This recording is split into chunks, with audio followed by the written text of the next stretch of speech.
आपका जो कार्य क्षेत्र है वर्तमान में, वह व्यवहार काल का है या अध्यात्म काल का है? अध्यात्म काल का।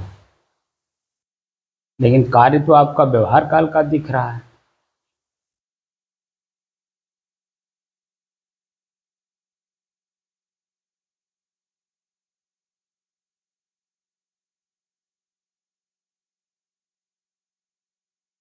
जैसे व्यवहार काल में आँख खोल करके मन को उसी में लीन करके कार्य को किया जाता है, और जब उस कार्य को संपन्न कर लिया जाता है, जो सफलता में फल के रूप में या परिणाम के रूप में आपके सामने आता है, उसी से तो आप सुखी दुखी होते हैं।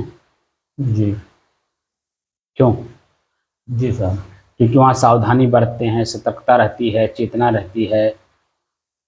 अगर अपने नहीं समझ में आ रहा है तो किसी से समझ के काम करते हैं। तो जैसे व्यवहार काल का क्रिया है, ठीक वही क्रिया अध्यात्म काल का भी है। वहाँ भी आँख आपको बता दिया कि महसूस करने का काम वो आँख है। व्यवहार काल में भी अगर आप चेतना में नहीं है तो उसको महसूस कैसे करेंगे? व्यवहार भी महसूस से ही चलता है कि फलाने क्या कह रहे हैं, क्या हमें महसूस हो रहा है। प्रिय बात बोल रहे हैं जिसमें हम प्रसन्न हो रहे हैं, अप्रिय बात बोल रहा है जिससे हम क्रोधित हो रहे हैं, गुस्सा गुस्सा मेरे अंदर में जग रहा है। ये महसूस नहीं हो रहा था और क्या हो रहा है? उसी तरह से ठीक व्यवहार काल का ही ज्ञान अध्यात्म काल में भी लागू रखना पड़ता है। लागू रखना नहीं पड़ता, वही ठीक लागू ही होता है। भीतर से जब आप चेतना में रह करके देखते हैं तो क्रोध जागा, लोभ जागा, मोह जागा, ईर्ष्या जागी, काम वासना जागा, क्या जागा? और जब कुछ नहीं जागा तब क्या जागा? तब मैं स्वयं अपने आप में शुद्ध हूँ कि नहीं? जी। खाली शुद्ध कह देने से शुद्ध नहीं ना हो गए। मिलावट कौन कौन सी आ रही, कब कब मिल रहा है? मेरी शुद्धता में मिलावट कब कहाँ कैसे हो रहा है, कैसे पता चलेगा? बोलिए। जी। जी। जी जी कहने से नहीं काम चलेगा ना। जी जी कहने से नहीं काम चलेगा। भीतर से सावधान रहिए, सतर्क रहिए। ये ध्यान कक्ष है, शयन कक्ष नहीं। भले आपका शरीर बैठा हुआ है, लेकिन आप शयन में हैं, ध्यान में नहीं है। ध्यान का मतलब भी कई बार बता चुका हूँ कि जो आप अपने बच्चों को समझाते हो कि जरा कहीं जा रहे हो तो जरा ध्यान से जाना, उस ध्यान में क्या आप सिखाना चाहते हैं वही तो मैं भी यहाँ सिखा रहा हूँ। और क्या सिखा रहा हूँ? दूसरा कुछ थोड़ी ध्यान सिखा रहा हूँ। सकुशलता से जा रहे हो तो जिस कुशलता के साथ तुम जा रहे हो, प्रसन्नचित हो, आनंदित हो, उत्साहित हो, शरीर पूरा प्रफुल्लित है, प्रसन्नचित है, आनंदित है, यहाँ तक कि आपके सगे संबंधी, माता पिता सभी लोग प्रफुल्लित प्रसन्नचित हैं, आपको भेज रहे हैं, किराया भाड़ा भी दे रहे हैं, पहुँचाने भी जा रहे हैं। लेकिन ध्यान से जाना और ध्यान से रहना, ध्यान से काम करना और ध्यान से ही सब अपना कार्य संपन्न करना, हर समय में ध्यान में रहना। ये बात समझा करके भेजते हैं कि नहीं? जी। तब वही बात तो मैं भी समझा रहा हूँ कि हर समय ध्यान में रहिए। मतलब मेरी शुद्धता में कब अशुद्धता मिल जाएगी कौन पता है। और आज तक हम लोग यही काम किए हैं। जो आज हमें अपने आप को ढूंढने का जो अपने आप को ढूंढने की जो जरूरत पड़ रही है, वो इसी नाते, क्योंकि हम चेतना में रहे नहीं कभी। चेतना में रहे होते तो अपने आप को कब के पा गए होते। कबीर को कहने की जरूरत नहीं पड़ता कि जहिया जन्म मुक्ता हता तहिया हता न कोई, और छठी तुम्हारी हौ जगह तू कहाँ चला भी रोए। अरे आज चेतना अगर जागृत हो गई है और संत गुरु का सानिध्य मिला है तो बिगोए कहाँ चला? कहाँ आप जा रहे हो अचेतन अवस्था में? विषय वासना को तो आपने भोग ही लिया है और खूब मजे में भोगा है, उसी में डूब चुके हैं। उतराने का कहीं कोई सवाल ही नहीं उठता है। लेकिन कहीं अगर कोई सहारा अगर मिल रहा हो ऊपर उठने का, तो चेतना में रह करके सावधानी पूर्वक जरा उस साधन को पकड़ करके अपने आप को निकाल ली जाइए। और अन्यथा तो अब तो डूबे ही हैं। अगर आप जरा सा भी अचेत होंगे, जैसे नदी में बाढ़ आई हुई है, अब बाढ़ में कोई कूद करके आपको नहीं न बचाएगा, बोलिए, नहीं बजाएगा। कूद करके कैसे बचाएगा? वह तो साधन के माध्यम से आपको बचाएगा। जी अगर आप साधन को सावधानी पूर्वक चेतना में रह करके पकड़ करके ऊपर उठना चाहेंगे, तो बेचारा निकाल ले जाएगा। और वही हम भी कर रहे हैं। आप तो बिल्कुल भावधार में हो, और उस भावधार से मैं एक डोरी फेंक रहा हूँ ध्यान का, और उस ध्यान की डोरी से आपको खींचने की कोशिश कर रहा हूँ। अगर चेतना में रह के पकड़ करके धीरे धीरे अगर आप निकल गए तो निकल गए, और नहीं तो अन्यथा तो धार में हो ही। उसमें से कौन आपको बचा सकता है? कोई बचाने जाएगा तो वो भी बह जाएगा, क्योंकि वो भी वासना रूपी धार तो इतनी तेज है, जो बचाने जाता ना वो भी बह जाता है। भगवान विष्णु के साथ जब नारद जी रहे, तो नारद जी तो भी अबोध थे। भगवान विष्णु के मानस पुत्र माने जाते हैं नारद, मालूम है ना? ब्रह्मा के। ब्रह्मा का मान लीजिए, ब्रह्मा के अगर मानस पुत्र माने जाते हैं, तो ब्रह्मा जी के पास जब थे, तो उस समय में एक महिला रोती हुई बिलखती हुई उनको सुनाई दी। क्योंकि जो कि भगवान ब्रह्मा जी के पास जो है, वो बैठ करके अपना कुछ अध्ययन कर रहे थे, वो साधना कर रहे थे, और उसी बीच जो है एक महिला का आवाज सुनाई दिया, विह्वल होकर के रोती हुई। भगवान विष्णु से कहते हैं, आप कैसे भक्त हैं कि अपने, अरे कैसे त्रिकालदर्शी हैं कि अपने भक्त का आप कल्याण नहीं कर रहे हैं? तो कह रहे हैं, नारद जी तुम अपना काम करो, ये दुनिया है, ये हंसेगी, गाएगी, रोएगी, चिल्लाएगी, हर काम करेगी, तुमको नहीं पता है, तुम अपना काम करो।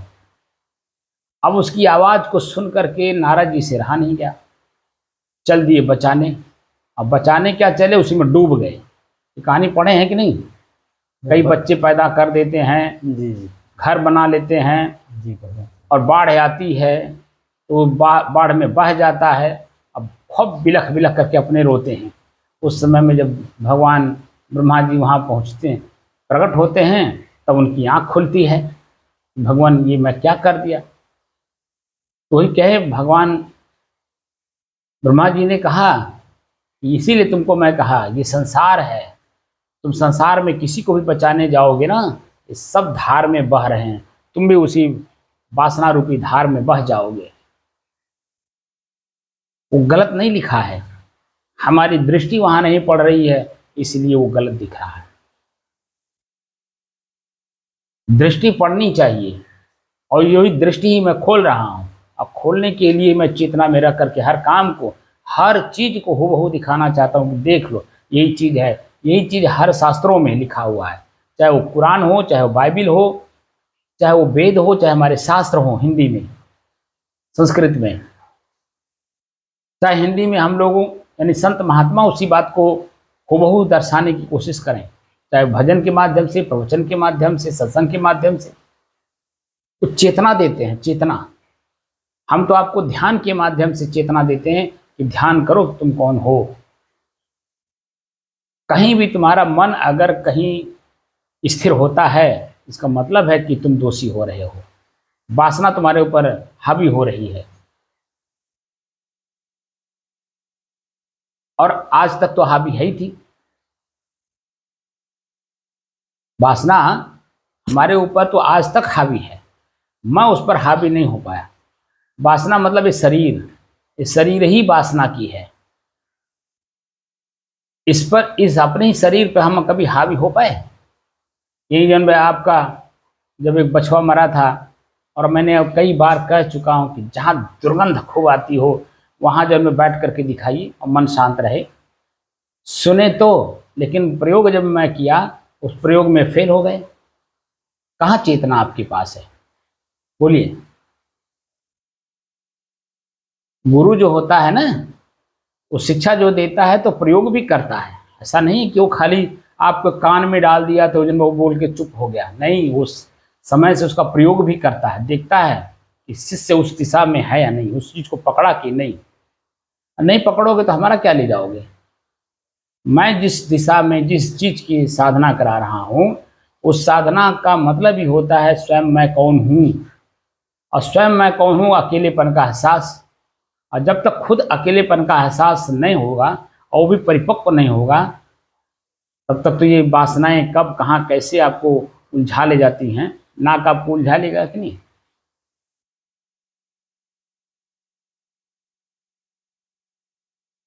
कोई भी चीज, शरीर में पीड़ा हो, दर्द हो, कुछ भी हो, वो आपको उलझाना ही चाहता है। आप खाली थोड़ी देर बैठिए, अभी अपने शरीर का इतना दिन हो गया आपको अनुभव करते हुए, मेरी बात का एक एक अक्षर का आपको भी विश्वास नहीं हो रहा है कि मैं क्या क्या बोल रहा हूँ। एक एक अक्षर में अनुभवपूर्ण बात बोलता हूँ, और उस अनुभव में ही आपको अनुभव कराना चाहता हूँ कि देखो इस चीज को, इस है साक्षात। अगर उस बात को पकड़ ले जाएंगे, कर ले जाएंगे, तो धार से, जो मझधार है ना, भव सागर का मझधार, भाव माने बुराई और सागर माने समुद्र जैसा, अपने ही अंदर में है। और अपने ही बुराइयों के सागर से अपने आप को बचाना है। कैसे बचाओगे? मैं एक ध्यान रूपी नाव आपको देना चाहता हूं। उसी भावसागर में जब तक शरीर है तब तक रहना पड़ेगा, क्योंकि शरीर ही भावसागर है। एक एक जो इसमें रोए हैं, उतनी बुराइयां हैं हमारे जीवन में। ये मत समझिए कि हम जो है एक दो बुराई इस जीवन में कर दिए तो जन्म वो बुरा नहीं है। ये जो शरीर हमने धारण किया बुराई का ही है, और इसी बुराई से हमें पार होना है। यानी अपने शरीर से ही मुझे शरीर में रहते रहते अलग कर लेना है, ताकि शरीर छूटते समय हमें किसी भी प्रकार का पीड़ा, कष्ट, पश्चाताप, आत्मग्लानि, अपने आप पे घृणा, ऐसा भावना न आने पाए। ये प्रत्यक्ष कौन कह रहा था? शायद वासुदेव बाबू कह रहे थे। प्रत्यक्ष है कि अपने उसी में टट्टी पेशाब करके अपने पोत रहे हैं। तो वासना वृत्ति जो है वो उनके ऊपर हावी है। बात को समझे? जी।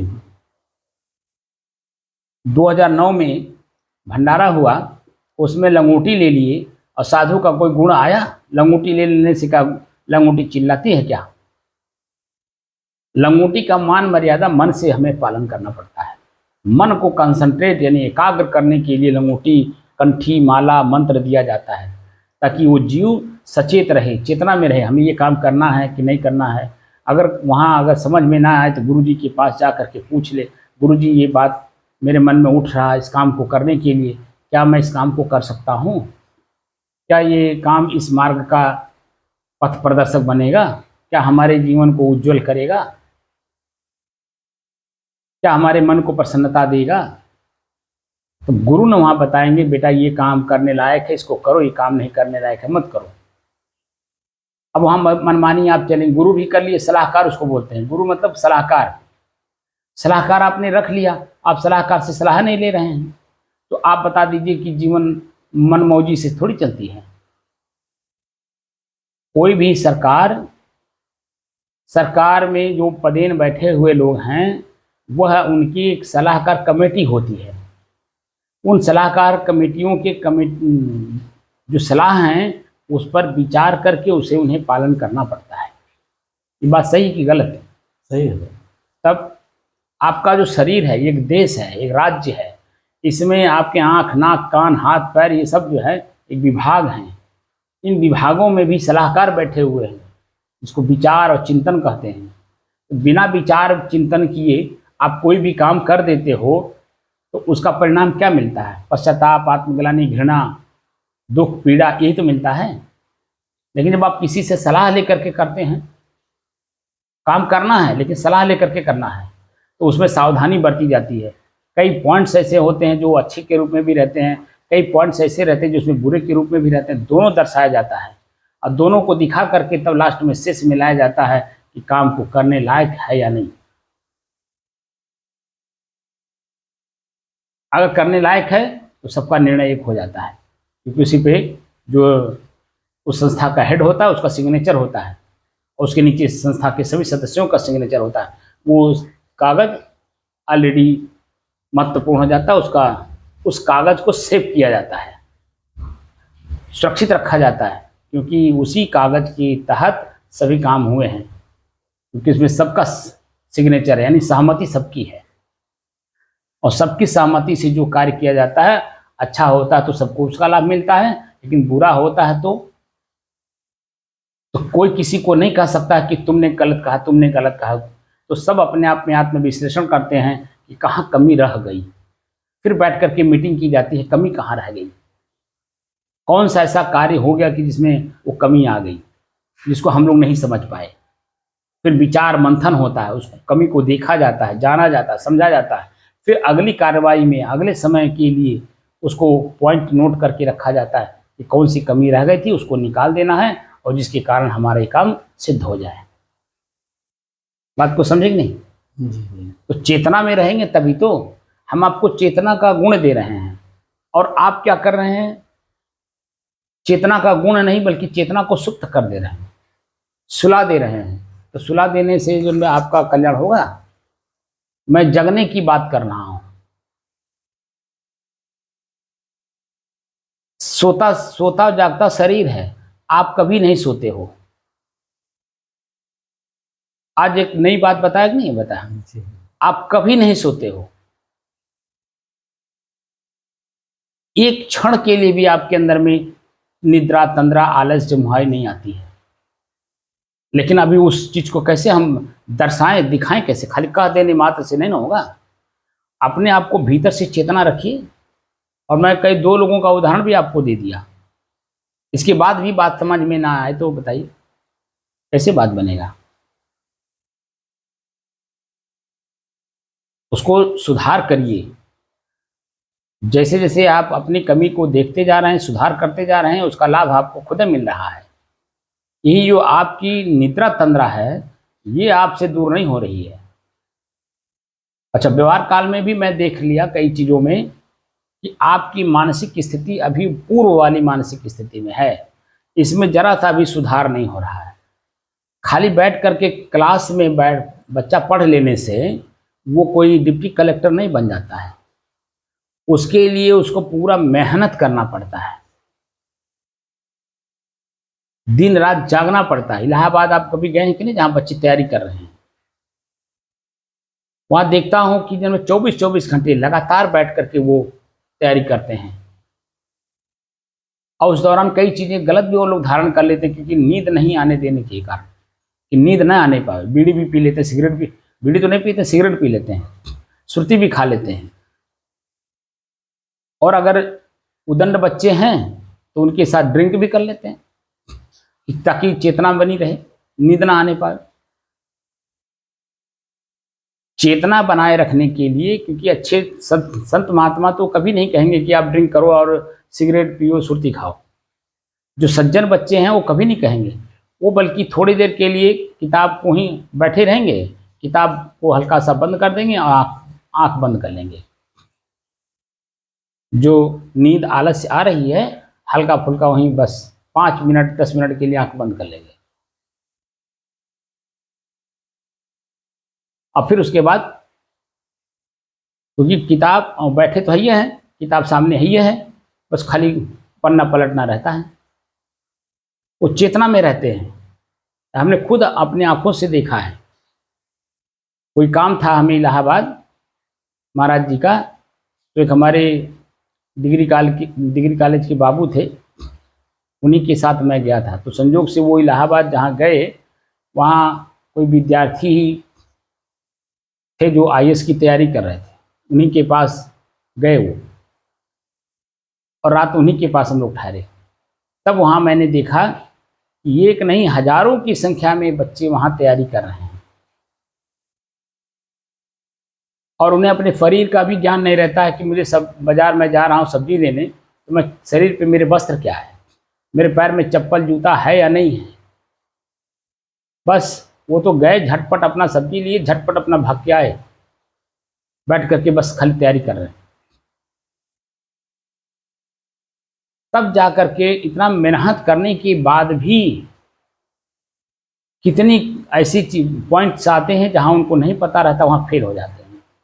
बहुत से बच्चे ऐसे हैं जो एंट्रेंस एग्जाम में जा करके फेल हो जाते हैं, लेकिन वो पीछा नहीं छोड़ते हैं, लगातार चलते रहते हैं।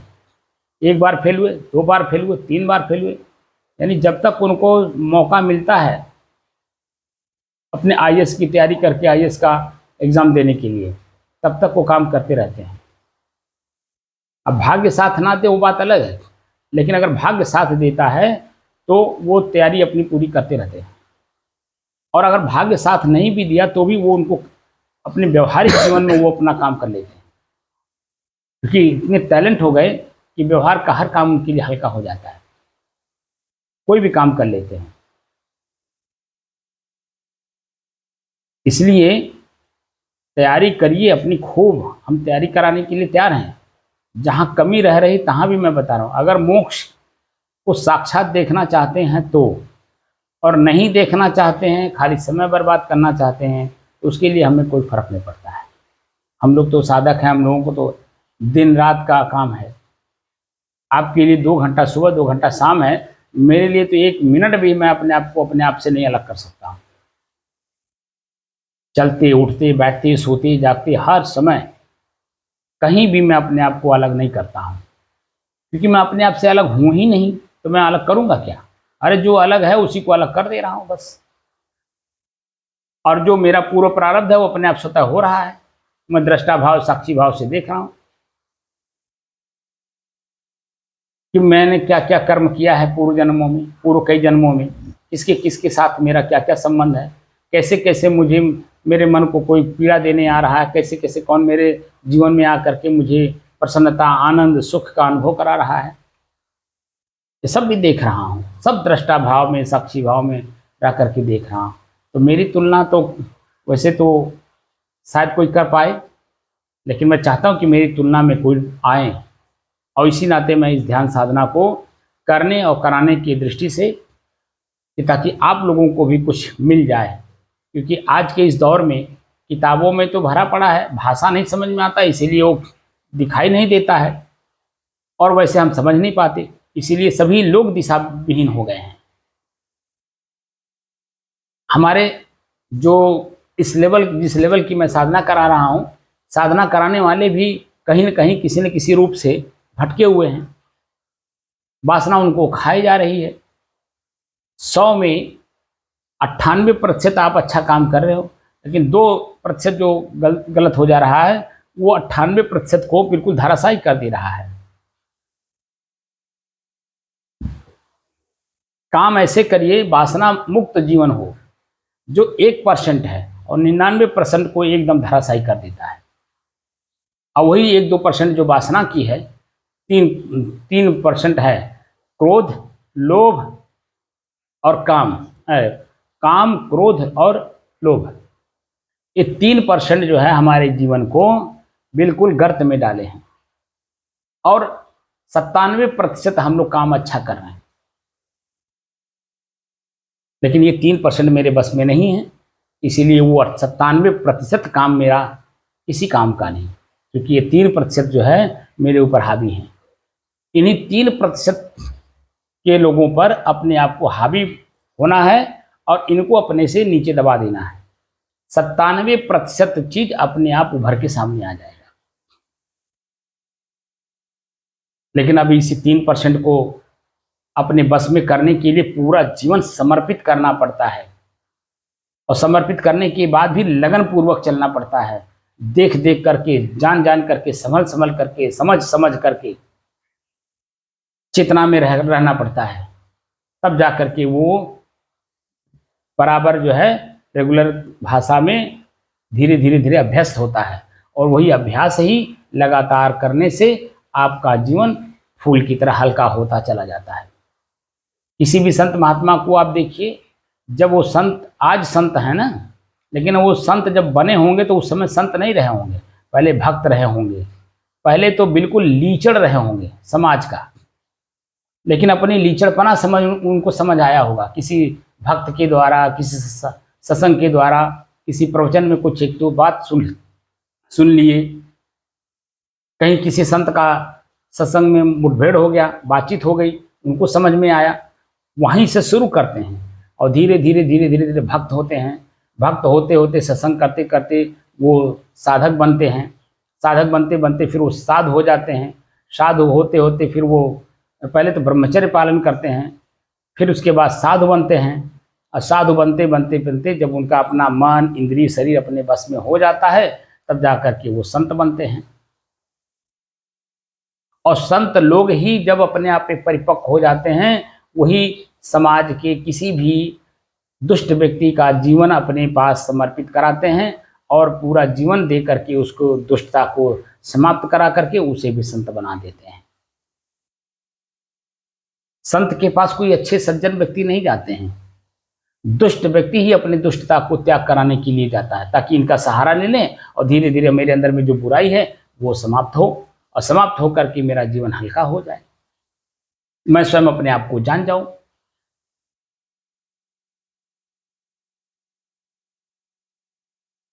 सज्जन व्यक्ति बनता भी है वो सज्जनों का संग करके, और सज्जन कौन है? संत ही सज्जन है।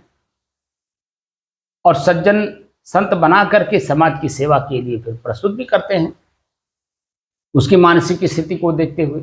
जो जिसके अंदर में एकदम परिपक्व जीवन हो जाता है कि मुझे मोक्ष प्राप्त करना है, यानी दुख सुख से हमें मुक्त होना है, यानी जन्म मरण, जन्म ना हो ना मरण हो, अगर उस लेवल का आदमी जा रहा है, उस लेवल पे अगर साधक जा रहा है, तो उसको समाज में किसी काम के लिए नहीं उतारा जाता है, उसको फिर सीधे उसको उसी की दिशा में काम कराया जाता है, उससे समाज से काटा जाता है और अपने आप में अपने आप से उसको जोड़ा जाता है, और जोड़ करके पूरे जीवन, पूरे शरीर से, समाज से, दृष्टि से, प्रकृति से मुक्त करा दिया जाता है। और मुक्त वही होता है जो मुक्त का सानिध्य लेता है। अब मुक्त होते हैं संत और सदगुरु। जो सदगुरु का मतलब होता है उस शिष्य के लिए जिसका पूरा जीवन अपने जीवन में अपने साथ समर्पित करा करके उसके सुख दुख हानि लाभ का ज्ञान रखते हैं। इसको भूख भी लगता है, प्यास भी लगता है, कपड़े भी चाहिए, ठंडी भी लगता है, गर्मी भी लगता है, बरसात भी लगता है, छत भी चाहिए। उनके सानिध्य में रहने वाले के लिए वो व्यक्ति उनका लिए सदगुरु होता है, जो हर प्रकार के व्यवहारिक प्रक्रिया को पूरी करते हैं, जहाँ कुछ सोचना नहीं होता है बच्चे को। जैसे माँ गर्भाशय में बच्चे को पालती है, ऐसे सदगुरु जो है शिष्य को अपने गर्भाशय में पालते हैं, उसको परिपक्व करते हैं, परिपूर्ण करते हैं संत बनाने में। तो हर प्रकार का सुख सुविधा आराम जो समाज ने उनको दिया है उसमें उनको भी पालन कराते हैं और ज्ञान कराते हैं कि तुम मोक्ष प्राप्त तो करो, लेकिन ये जो पूर्व के लोगों का कर्म तुम रखे हो अपने पास में, इनका सेवा करके निपटा दो। तो आश्रम में सेवा भी करो, कोई भी आया गया कहीं कैसे है, किस तरह का उसका रिक्वायरमेंट है, उस तरह से पूरा कर दो, खुश होकर के चला जाएगा और आप अपने भजन में लीन रहो। पहले बिल्डिंगें नहीं थी आश्रमों में, पहले आश्रम भी नहीं लोग बनाते थे, बस जंगल में एक जगह कहीं झोपड़ी बना लिए, डरते हुए जंगल विभाग वालों से पूछ करके और उसी में अपना लीन रहते थे। ये तो बाद में उनके शिष्यों ने जन्म जमीन खरीद करके लगे आश्रम बनाने, ये करने वो करने। ऐसा भी नहीं, ये सब गलत चीज़ है वहाँ। और बाद में चल करके गृहस्थ से भी बदतर जगह बन जाता है। इसीलिए संत लोग कहते हैं कि कहीं भी झोपड़ी बनाइए तो जब तक वहाँ रहिए तो रहिए, चल दीजिए तो उसको जला करके जाइए वहाँ से, ताकि उसकी वासना हमारे मन में ना रह जाए कि मैं यहाँ रह करके भजन किया, या लोगों को ऐसा ना लगे कि यहाँ हमारे गुरुजी बैठ करके भजन किए तो इसको बिल्डिंग बना दें। कुछ नहीं, वहाँ कुछ एक तृण भी नहीं छोड़ना है, तब जा करके उनके जीवन में वो मोक्ष स्थिर रहती है। अन्यथा बहुत लोग कुछ दिन चलते हैं, लगते हैं जन्म शिष्य शाखा बढ़ाने, ज्ञान का अपना बखार करने, तो पता चला कि जन्म वो उपासना में और लिप्त हो गए, क्योंकि मैं जो हूं वहां अहम है नहीं, मैं जानता हूं। अरे मैं क्या जानता हूं, मेरी तरह आप भी हैं, वो भी हैं, वो भी हैं। एक चींटी से लेकर के मनुष्य तक जितने भी चलने फिरने वाले जीव हैं वही हैं जो आप हो। तो उससे ज्यादा ज्ञान तुमको कहाँ हुआ? उससे ज्यादा ज्ञान तो तब होगा जब तुम अपने आप को जानोगे, क्योंकि वो अपने आप को नहीं जाना, अपने शरीर को जाना है, और शरीर में लिप्त है, इसीलिए शरीर की आसक्ति लेकर के भोग रहा है। 5 इंद्रियां हैं, 5 इंद्रियों के भोग देने में दिन रात बेचारा परेशान है। आप अपने इंद्रियों के विषय को अपने से बचाओ। आंख रूप देखना चाहता है, कान शब्द सुनना चाहता है, जीभ स्वाद लेना चाहता है, नाक दुर्गंध सुगंध लेना चाहता है, इनसे अपने आप को बचाओ और अपने आप में जो हो उसी में स्थिर रहो। जरा सा भी क्रिया मत करो, ना आंख से देखो, ना कान से सुनो, ना जीभ से स्वाद लो, ना सुगंध दुर्गंध लो। जो कुछ भी हो रहा है होने दो, बस तुम वहीं बैठे रहो। क्योंकि कभी आपके मन में प्रश्न होता है कि नहीं? क्यों जी।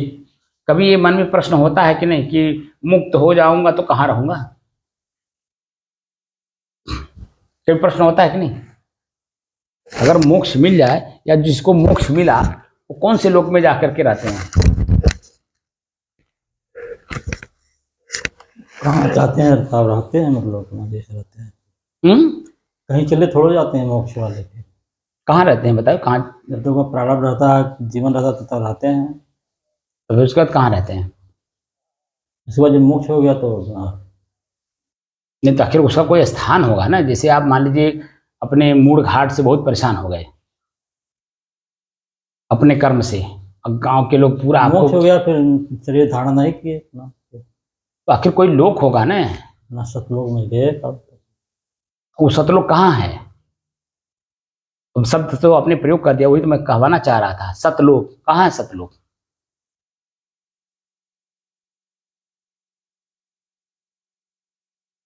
सतलोक अपना ये अपना शरीर है इसी में है सतलोक।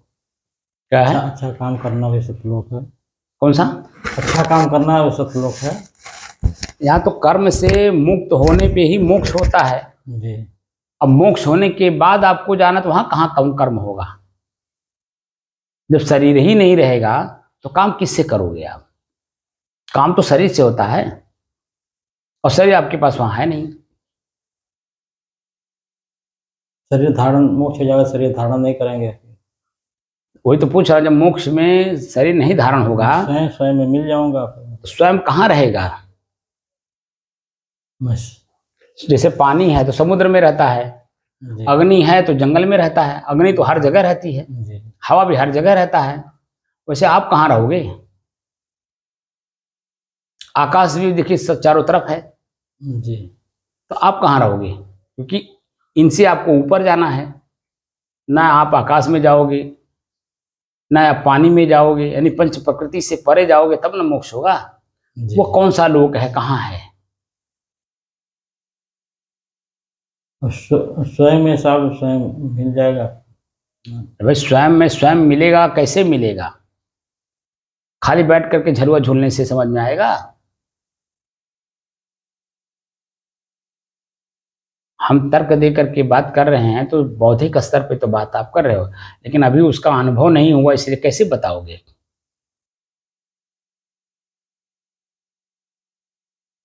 कैवल्य दशा मैंने बता दी, अकेलेपन में रहोगे। जी। तो अकेलेपन में कैसे रहोगे? जैसे शरीर से अकेलेपन में आप कहीं अगर कोई बैठा दे आपको, कहे कि मैं यहीं बैठिए, मैं आऊँगा आधे घंटे में, तो आधे घंटे तक अकेले बैठे, उसके बाद मन व्याकुल होता है कि नहीं?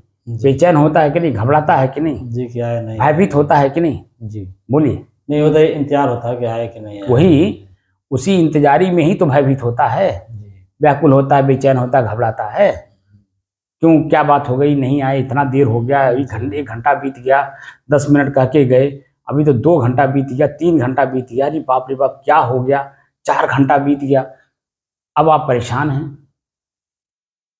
अब कह के गया कि जब तक मैं आऊँगा नहीं तब तक आप हिलिएगा नहीं, और 10 मिनट में मैं आ रहा हूँ, और 4 घंटा बीत गया। तो व्याकुलता, बेचैनी, घबराहट, भयभीत होना, ये सब बढ़ेगा कि नहीं बढ़ेगा? बढ़ेगा।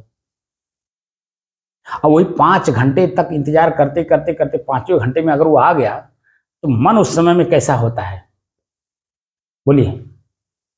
तो व्याकुलता खत्म, बेचैनी खत्म, घबराहट खत्म, भय होना, जो भयभीत हो रहे थे मर तो नहीं गया, कोई मार तो नहीं दिया, इस तरह के जो प्रश्न मन में उठता है वो सब शांत हो गया कि नहीं हो गया? सारे भय खत्म हो जाते हैं। जितने भी मन में वो विचार उठे थे इस तरह के, वो सब अपने आप में शांत हो गया कि नहीं? क्योंकि सामने साक्षात उस व्यक्ति को आपने देख लिया। जी। तो व्यक्ति को जब देखे और इतना वो सब कुछ जो है अपना खत्म हुआ, तो मोक्ष को उसी व्यक्ति की तरह तू देखना है। 5 घंटा बाद चलिए तब ना, 5 घंटा का मतलब 5 इंद्रियों को, अभी एक को इंद्री तो अपने बस में किए नहीं,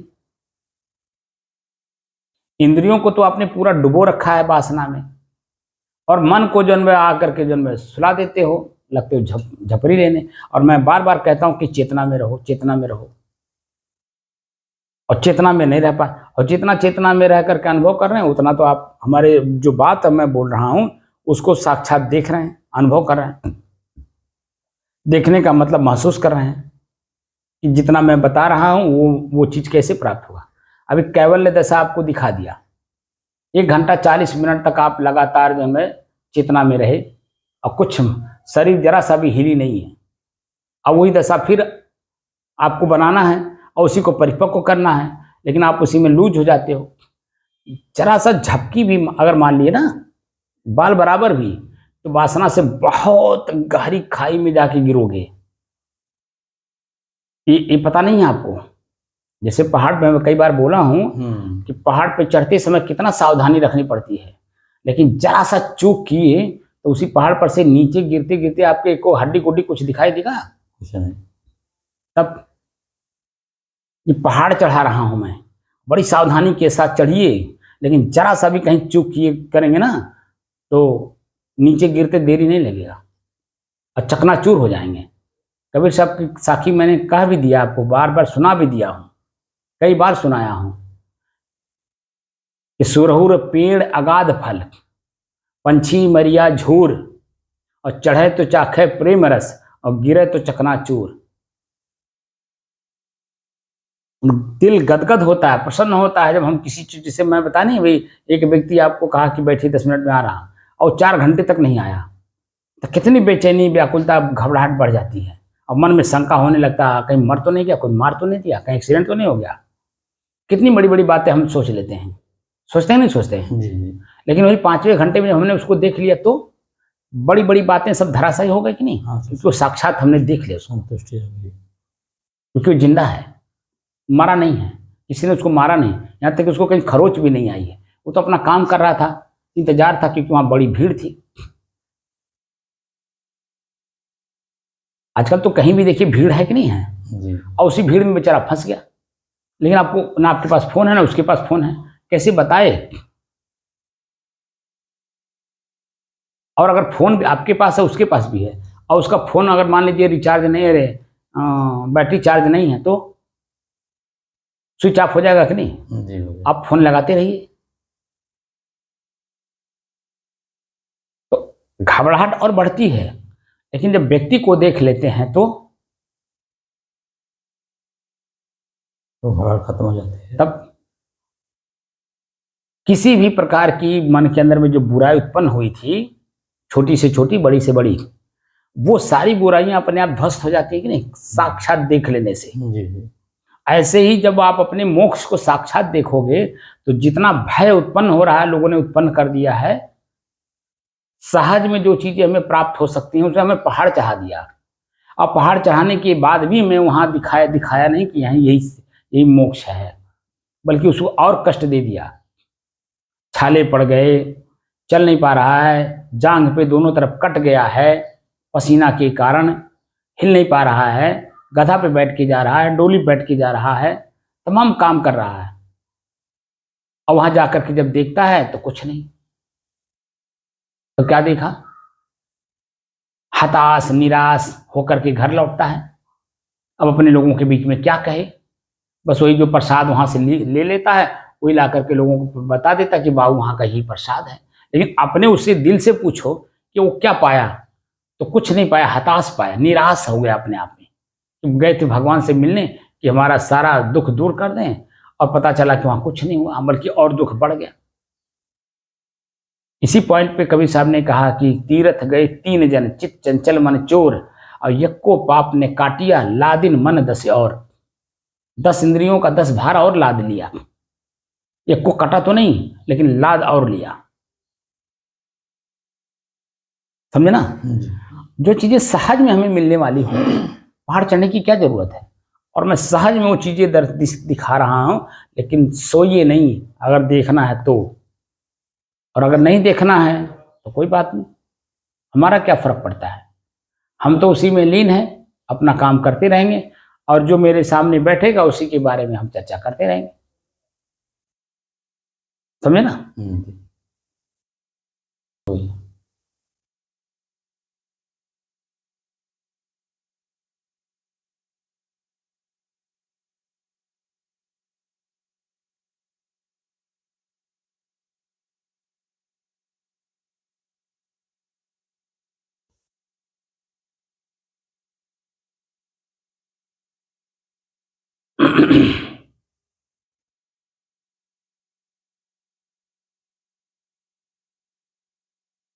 अपने ही चंचल मन को अपने ही बस में करके एकाग्रता, स्थिरता एवं स्वयं अपने आप में शांति का अनुभव करने के बाद स्वयं मैं कौन हूँ को जानने की दृष्टि से साधना करते करते आज 1025 दिन हो गए। तारीख 28 अगस्त सन 2024, दिन बुधवार, प्रातःकाल का समय। हमने अभी शब्द का क्या प्रयोग किया? मन की एकाग्रता, स्थिरता एवं स्वयं अपने आप में शांति का अनुभव करने के बाद स्वयं मैं कौन हूं की खोज करते करते आज, ये शब्द बोला हूं ना जी। तो मन शांत तो हो गया, तो शांत होने का मतलब ये नहीं कि जन सुप्त हो जाइए, सो जाइए या शरीर को सुला दीजिए। शांत होने का मतलब होता है चंचल किस बात से था मन हमारा, और जिस बात से चंचल था उसकी चंचलता खत्म हो गई तो मन प्रसन्न होता है ना। शांत होने का मतलब मन प्रसन्न होता है, आनंदित होता है, क्योंकि वो देख रहा था कि मेरा मन इस बात से चंचल था और उस बात का समाधान कर दिया। तो भीतर से चेतना रहेगी कि नहीं रहती है? शांति का अनुभव कैसे करेगा? सो करके कि जग करके? जग करके करेगा। जग के करेगा ना। जब जगा रहेगा तभी तो उसका जन्म अनुभव करेगा कि किस बात से मेरा मन चंचल था, और उस बात से वो चंचलता खत्म हुई, मेरा मन शांत हो गया। बार बार उस पर नहीं जा। अशांत का चंचल का मतलब होता पीड़ित करना, दुखी करना, परेशान करना, चंचल करना। जैसे कोई आदमी आपको कहा कि 10 मिनट बैठिए, और जब तक नहीं आया तो आपका मन बेचैन हुआ कि नहीं, व्याकुल हुआ कि नहीं, घबराया कि नहीं, भयभीत हुआ कि नहीं, यहाँ तक कि उसको मार भी दिया मन मन, सब काम कर दिया, उसका काम क्रिया भी कर दिया वहीं पे, क्योंकि वो 10 मिनट की जगह पे 4 घंटा नहीं आया। लेकिन 5वें घंटा में वो जब आ गया तो जो मन का बेचैनी था, व्याकुलता था, घबराहट था, भयभीत हो रहा था, उसको मार दिया। मरने का जो उसका सौ देख लिया, वो सब अपने आप में शांत हो जाता है कि नहीं? और वहां जन्म उसको देखते ही जन्म मन प्रसन्न होता है कि नहीं, आनंदित होता है कि नहीं? जी होता है, क्योंकि वो जागृत अवस्था में है, और जागृत अवस्था में ही ये सब दिखता है। सो करके कोई कुछ नहीं देख सकता। और जो हम चर्चा कर रहे हैं वो जागृत अवस्था की कर रहे हैं, सो करके नहीं। ना हम सो करके बोल रहे हैं, ना आप सो करके सुन रहे हैं। जागृत, हाँ आंख बंद है भले, लेकिन भीतर से जगे हुए, तभी तो मेरी आवाज निकल रही है। अगर मैं सोया होता, आंख से बंद है, तो मैं अगर सोया होता भीतर से, तो मेरी आवाज निकलती, मेरी चेतना रहती, मैं जो सोच करके बोल रहा हूं वो सोचने की क्षमता रहती? कुछ भी नहीं रहता। ठीक इसी तरह से हमारे अंदर में भीतर चेतना रहनी चाहिए, और चेतना के बारे में कई बात बोल गया हूं। हमारी बात को हल्के में लेते हैं आप, इसीलिए जो है आपका मन आपके साथ छल करता है। आप अभी संत महात्माओं को बहुत हल्के में लिए हैं पूरे जीवन, क्योंकि हल्के महात्माओं का ही आपने दर्शन किया है। वजनदार संतों का आपने कभी संगत नहीं कर पाए, इसीलिए जो है आपकी जीवन शैली उसी लेवल पे बनी हुई है। वही गंजेड़ी, वही भंगेड़ी, वही दिन रात लड़ाई झगड़ा मारपीट गाली गलौज करने वाले लोगों की संगत रही आपकी, क्योंकि संत महात्मा भी वही थे, गांजा पीने वाले। जो एक बात बताइए, हम लोग तो कुछ नहीं, मैं तो कुछ भी नहीं पीता हूँ, यहाँ तक कि खाने का भी कोई ऐसा वो नहीं है कि मैं टाइम से भोजन चाहिए, ये भी नहीं है, या ये भी नहीं है कि ताज़ा ही मिले। मैं तो कई बार आपको बता दूं, एक दिन बनाता हूँ, 4 टाइम खाता हूँ, जो तो बिल्कुल लसदार हो जाता है ना बासी होकर के, उसको भी मैं अपने जीभ पे रख करके खाता हूँ और उसको दिखाता हूँ कि देखो यही है स्वाद, इसका असली स्वाद यही है।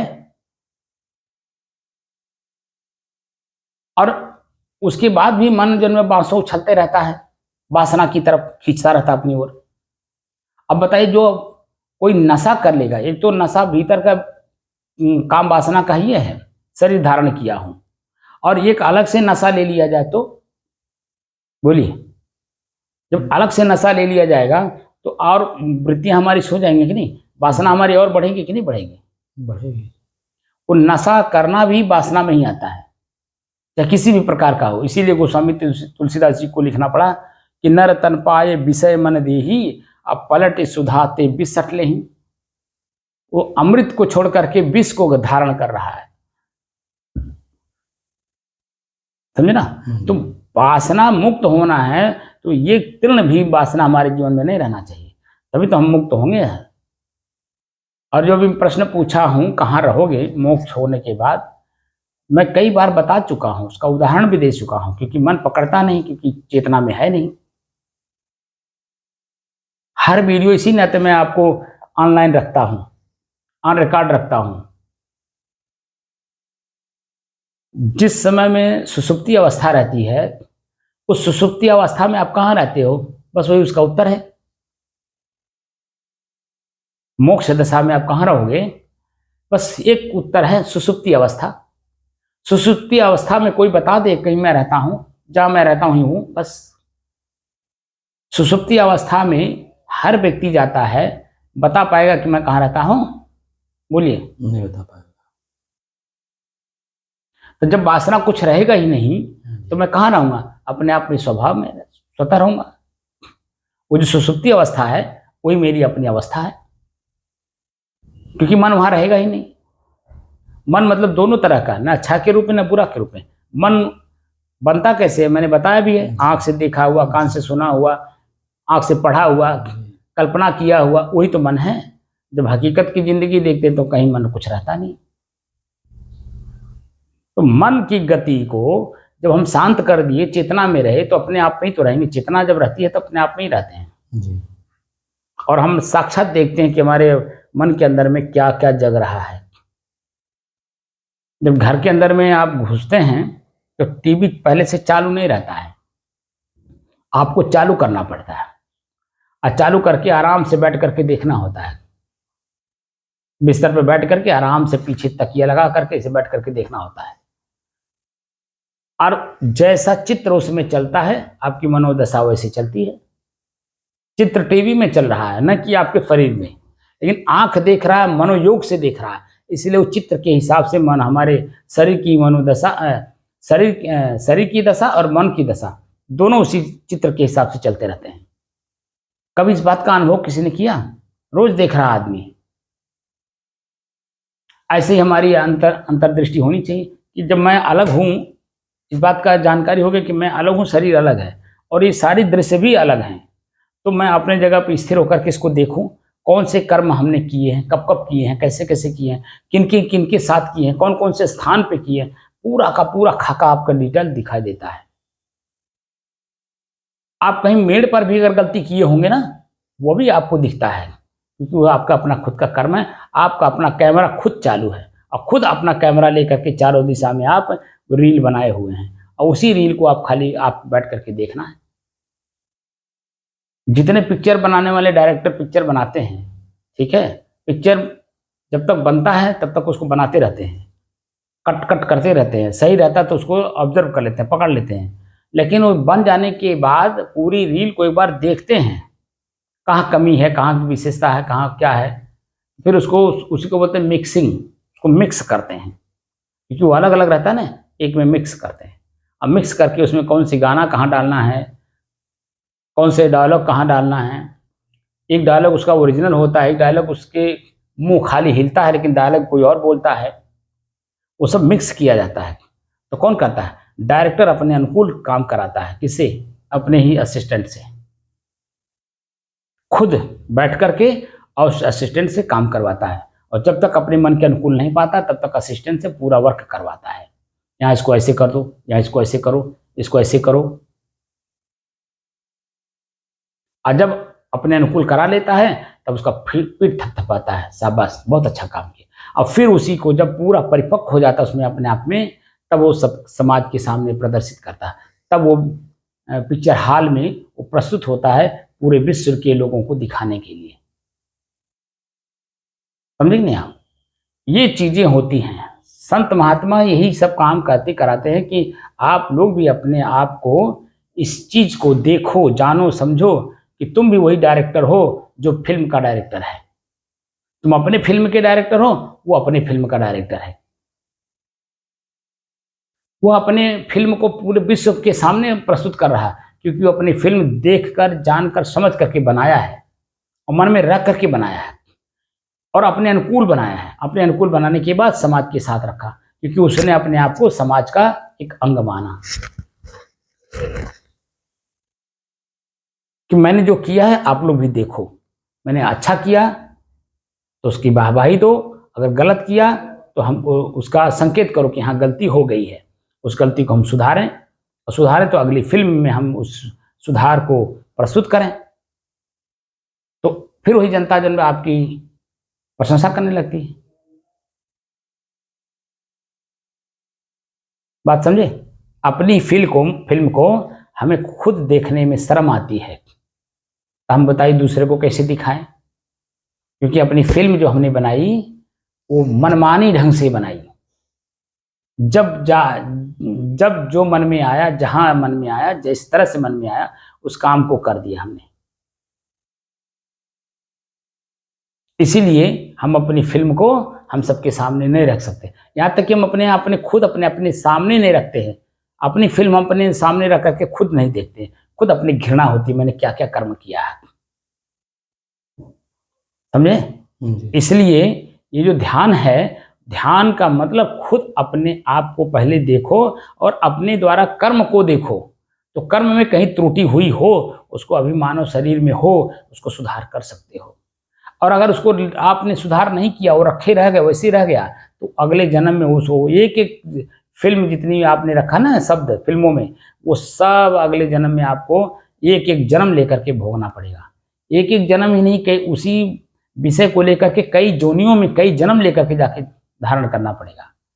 आप देखिए जो मानव आज काम कर रहा है वासना का, आप देखिए कि चींटी से लेकर के और मनुष्य तक सभी लोग काम कर रहे हैं नहीं? तो चींटी, चूंटा, कुत्ता, बिल्ली, सुअर, कुकर, घोड़ा, गधा, यहाँ तक कि पड़ोही का कीड़ा, नीम का कीड़ा, सब कीड़े वही काम कर रहे हैं और उसी काम को तुम भी कर रहे हो, आंख होते हुए भी। तो उनमें और तुम्हारे में क्या अंतर है? यही तो अंतर हमारे महापुरुष दिखाना चाहते हैं। यही बात तो मैं भी कहता हूं कि भगवान और ईश्वर में क्या अंतर है। शरीर मेरा भगवान है, श्वास मेरा ईश्वर है। यही तो देखो, शरीर को पढ़ो श्वास के सहारे, तो धीरे धीरे पढ़ोगे तो भीतर जाओगे, भीतर जाओगे तो जो तुम रखे हो उसी को तुम देखोगे। भीतर कौन रखा है? कोई दूसरा नहीं रखा है, स्वयं अपना ही रखे हो कमा करके। तो अपनी कमाई कहाँ खर्च करनी है, कैसे खर्च करनी है, खर्च करनी भी है कि नहीं है, कौन सी चीज है कि खर्च करने वाली है, कौन सी चीज है कि सुरक्षित रखने वाली चीज है, इतना भी अगर हम ना जान पाए तो बताइए हम हमसे नादान व्यक्ति कौन है।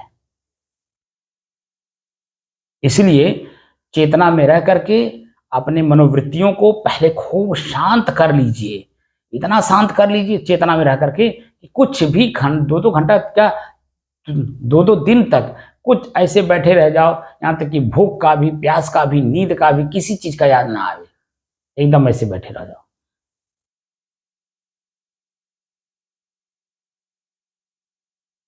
और जब यही बोल करके मैं खत्म करता हूं और जब बैठने लगते हैं और जब मन में उसमें मन लीन होने लगता है, अब मन लीन होने के बाद आपका मन उठने के लिए कहता है? क्योंकि शरीर के सारे अंगों को आपने जीत लिया, कहीं दर्द नहीं, पीड़ा नहीं, तनाव नहीं, खिंचाव नहीं, यहाँ तक कि मक्खी बैठी, मच्छर बैठा काट रहा है, मक्खी बैठी गुदगुदा रही है, कुछ पता चलता है? बिल्कुल पता नहीं चलता है, एकदम शांत भाव रहता है। मन कुछ भी क्रिया नहीं देख रहा है, बल्कि क्रियाएं प्रकृति में अपने आप में हो रही हैं बाहर, लेकिन भीतर से मैं उसका अनुभव नहीं कर रहा हूं, एकदम शांत।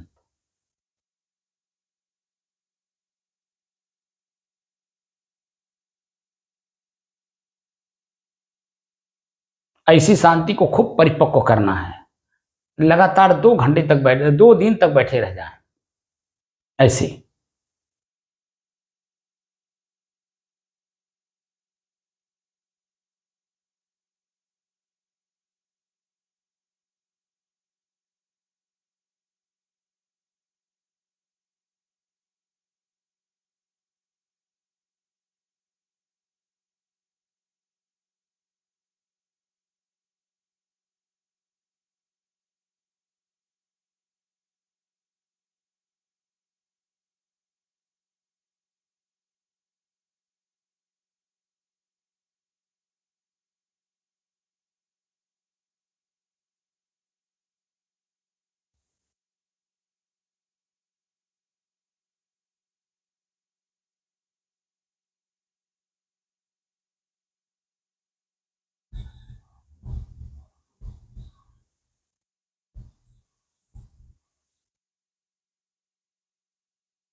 इसी मुद्रा में लगातार आपको रहना है, जिस मुद्रा में मैं था, एकदम जी।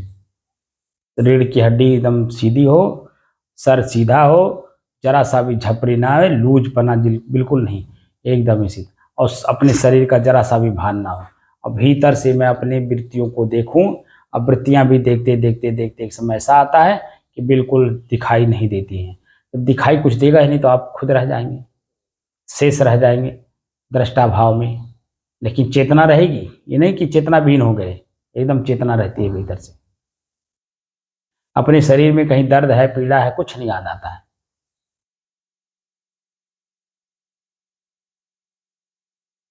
और हम अपने शरीर से अलग होकर के बिल्कुल सामान्य जीवन में ऐसे रहते हैं, शांत भाव।